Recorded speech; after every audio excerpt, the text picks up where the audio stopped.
شہری حیدرآباد کی ایک 47 سالہ خاتون نے بیگم پیٹ پولیس سے رجوع ہو کر الزام لگایا ہے کہ ممبئی کے ایک شخص نے شادی کا جھانسا دے کر نہ صرف اس کی عصمت دری کی بلکہ اس سے لاکھوں روپے بھی ہڑپ لیے۔ پولیس کے مطابق متاثرہ خاتون کی ملاقات 42 سالہ ششی کانت کاکڑ سے ایک میٹریمونی سائٹ پر ہوئی تھی اور بعد میں دونوں فیس بک پر رابطے میں آ گئے۔ جنوری 2023 میں ملزم ششی کانت پہلی بار حیدرآباد آیا اور ایک سٹار ہوٹل میں قیام کیا۔ وہیں اس نے شادی کے وعدے کے ساتھ کئی بار خاتون کا جنسی استحصال کیا۔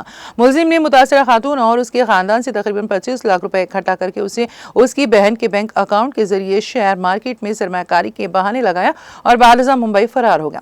جب خاتون نے حال ہی میں اس سے شادی کا مطالبہ کیا تو اس نے انکار کرتے ہوئے بات چیت بند کر دی۔